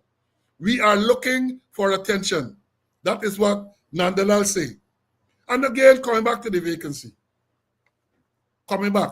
Mark Conway died in November, I think, of last year, about 4 months ago. Why you aren't filling the vacancy? The Constitution, Article 210(4) spells out the process to fill the vacancy. Why you're not filling the vacancy? Why you're allowing this controversy? You're allowing the controversy because if you have caused the vacancy to be filled, well, not you, the president has to fill it. I don't know if you have an advisory role in that. But why did they not fill the vacancy with breakneck speed even before the promotion so that no controversy can arise? And this is not, it's unfair to the officers and inspectors who are promoted to have the type of controversy. And let me remind you, Nandalal, that in 2022, the same case that you referred to, the Chief Justice ruled that the action by the Police Service Commission in promoting all of those people they did early July 2022 was unlawful. She said so. In essence, that's what she said. Then she used the de facto doctrine, because the de facto doctrine, I know if you went to law school today, basically saying it is making that which is unlawful lawful. So the action of the Police Service Commission in promoting the people was unlawful. But the de facto doctrine makes that unlawful action by the Police Service Commission lawful. I am no liar. I got good common sense. I was exposed to good training, police training, right? And I think I understand to interpret certain things. That is what the de facto doctrine was. And the Chief Justice made it clear that the doctrine would remedy the actions that were taken before the ruling. And she went on to point out, henceforth, going forward, the Police Service Commission had to be lawfully constituted before they can make any legal decision. That is what they say. And let me tell, before bringing Mr. Conway again, let me tell you the next part. We also said, Nandalal, that the action of the Police Service Commission in appointed that tribunal, as the sergeant said, the tribal union was unlawful. Right? We pointed out Article 212(2) of the Constitution, which tells you that if the police wants to delegate, if the commission wants to delegate, to whom they can delegate when dealing with disciplinary matters. They say you can delegate to other members of the commission, and in relation to disciplinary matters, to other members of the Guyana Police Force. The entire tribunal or the tribal union, they are members of the Police Service Commission, nor are they members of the Guyana Police Force. Tell us about that, Article 212(2). Tell us about Article 212(2). But don't jump around. Don't choose part to come and tell people, well, it is born out of ignorance. Whose ignorance? Maybe yours. Maybe yours. Right? So we can take you on because we're dealing with facts. You can come with all the fancy legal salawala because that is all you're doing. Because when you tell people what the Constitution says, this can happen, and you're not quoting the article in the Constitution, right away, I smell the same bucket of shit what you're talking about. I smell in that. I smell in the same bucket of shit. Okay? Now, let me a next point before you talk about the same promotion.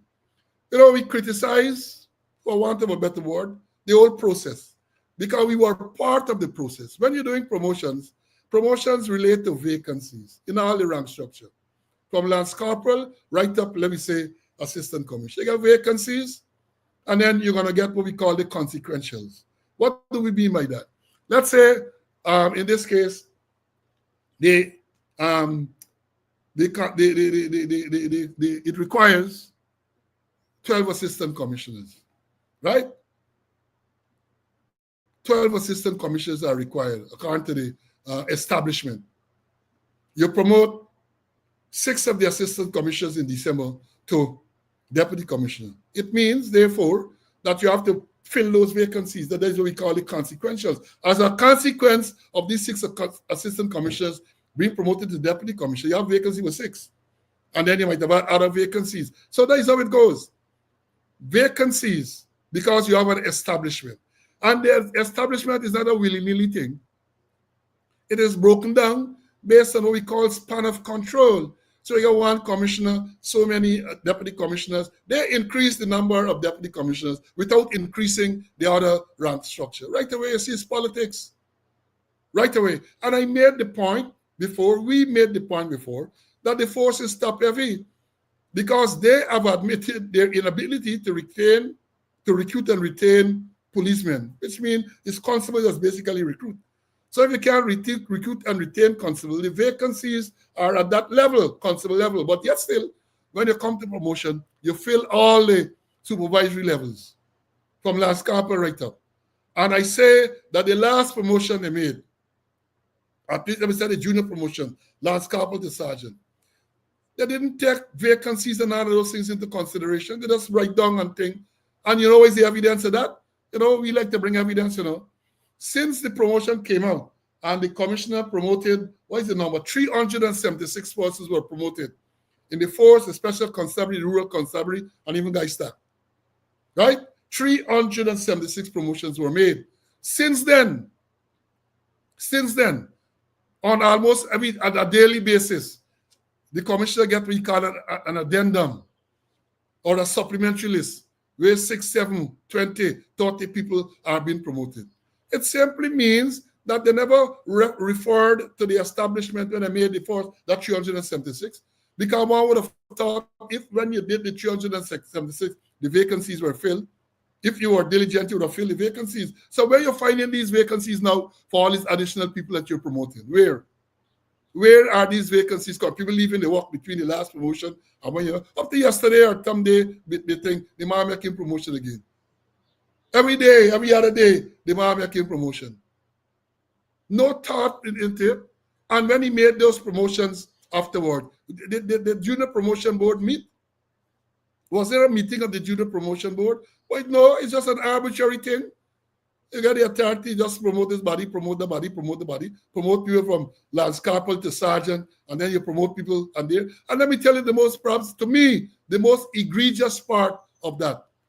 First time in my service and after, I see promotion being made and this addendum that they're talking about, the supplementary list. You got a serial number. They get the number of the rank, the regulation number of the rank, the name of the rank, the current rank of that person, right? The rank the person is promoted to, and then where the person is stationed they get. And one of the lists I saw, I was not surprised because it was dominated by ranks stationed in Presidential Guard. So I suspect what happened there is that after the 376 was made, people call and say, hey, you must promote this man. You got to promote that man. And Presidential Guard dominate the thing. It looked to me like Presidential Guard and get constables now. They dominate. And again, for all the folks here, the older policemen wouldn't believe this. Not only Presidential Guard is stated, but special branch. So in this addendum, you get a number, rank, a name of rank station, the special branch you are promoted. Special branch. So you know you can look at it now and they know, you don't know, you got no secrecy. So this thing does go. Some people can look at the list and see constable so is a special branch rank. Corporal so is a special branch rank. Never before something like that would have taken place. Never before. But all because they blasted dunce. That is why you have these problems. They're dunce. Whether I go to school, it's a dunce. If I go, that is what they are. Let me bring in Mr. Conway for his closing, and then I'll give you all therapy. Don't forget. Let me bring in Mr. Conway for his closing. I get a crystal ball to reveal something I saw on the crystal ball. CC, go ahead. The Attorney General was right, you know, when he said that the Police Service Commission recommend. They're making recommendations, Paul. They're making recommendations to Freedom House. They're making recommendations to Shift Change Paul Drive. They're making recommendation to Home Affairs, to the Attorney General.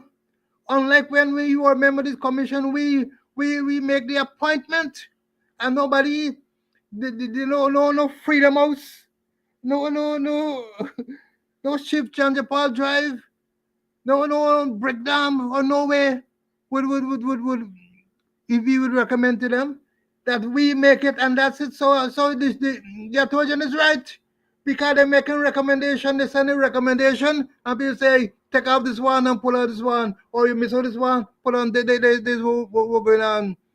And the part you mentioned with special branch, history repeated itself. I remember when Watts was the head of the special branch, he invited the chairman of the Police Service Commission, Finley, to the special branch headquarters there. And there is it. They took out photographs of 20-something persons and then Finley put them on the Facebook. Bust all of them cover. All those people who were in deep cover were exposed on Facebook. And that was the special branch. Special branch, you don't even know. In nowadays, you don't even know who is special branch. I remember a woman telling me that she nearly lost her husband because after 5 years, then he discovered that she was a member of the police special branch. She used to go as she worked in the Ministry of Home Affairs, and he realized he was sleeping with an agent. So there's it. They exposing special branch, and they exposed them before Finley put them on the Facebook, and then we tag they pull long, but the die was already cast, and that's how they operate. This is how police forces in real shambles, Paul, real shambles. And I'm making the point that they're making recommendation. They're coming from the Attorney General, the chief legal influence of the government, saying that the Police Service Commission making recommendation. But he didn't say to who. He was silent on that. But I saying that they make recommendations to Freedom House, Chief Chandipal Drive, Carmichael Street, Brickdam, when it should be they making appointments full stop without any political directives. Well said, well said. Let me give you all your therapy, man. The thing is nice until you get your therapy. I want y'all abuse me out. Here we go. Sit there and fabricate that. Unless you say who the person is, I can't comment on anonymous people. Okay, well, let's talk about specific individuals. What is your relationship with Mr. Su Jurong? Su? Oh, Su? My relationship? Nothing. He's a tenant in my place, yeah. And he's a good friend of yours? Yes, yes, he is a friend of ours. He claims... Yeah. That is shit in buckets. There. Buckets, you could have smelled the thing through the TV. All the fart and all the shit and all things you could have tell them. Right? He go and telling people about shit in buckets. Ooh, Su. Let me tell you all this crystal ball. I looked into the crystal ball. Coming back to the Muhammad's issue. I looked into the crystal ball.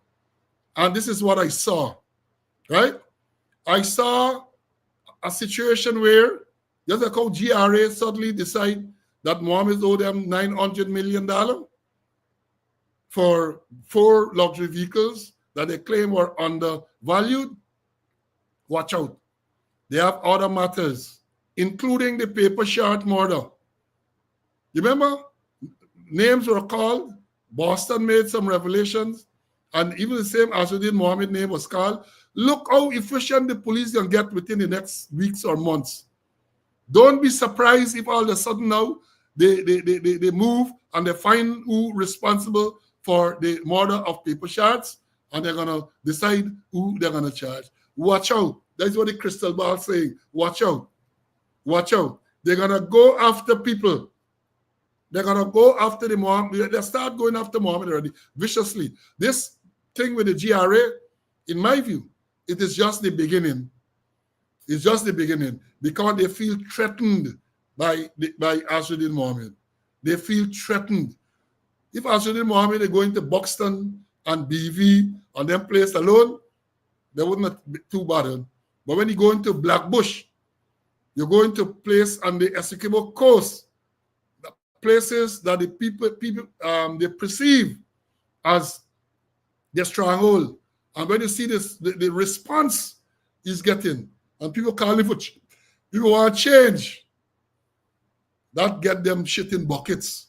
And therefore, they're going to do. I saw a short clip, man there, on a Laudela in a car, but 6 of them on the placard. People telling people, don't listen to Muhammed. He has been sanctioned by the U.S.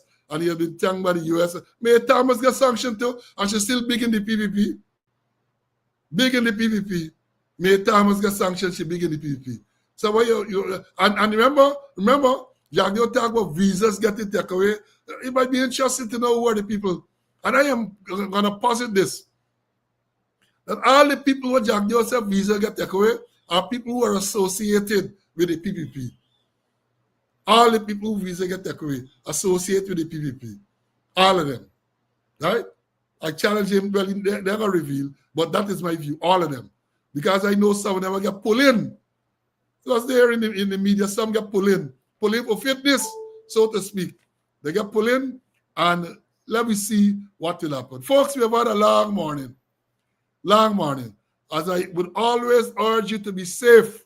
Better be safe than sorry.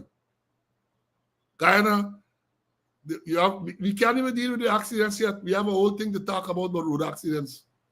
Can't get to it yet. Because when you talk, we are not planned to talk about Crum-Ewing, but today being the 10th death anniversary of Crum-Ewing's assassination, we couldn't allow that to slip.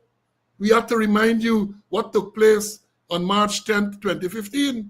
We had to do that to bring it back to you to remember. So we have other things that we want to talk about, but time has caught up with us. And again, I thank you for your attendance. Magnificent attendance today. Brilliant, brilliant, brilliant, brilliant.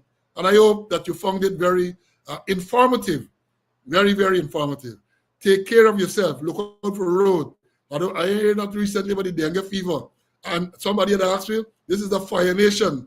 Calypso Rose sang about it. Fire, fire, in me wire, fire. Up to this morning or something yesterday. This morning, I think some fire GCOM building there. A couple days ago, fire at the wharf, whether it is Gaisuko Wharf, I think it is. So much rice burn up or rice bag. Every day is something. So you have a responsibility to take care of yourself and be safe. Now, today is Monday, and we are scheduled to be back here on. Well, I didn't even tell you all about it. Can't miss this. To remind you people to make your contribution. Again, to thank those of you who have been making your contribution. It goes a long way towards ensuring that we remain on this platform.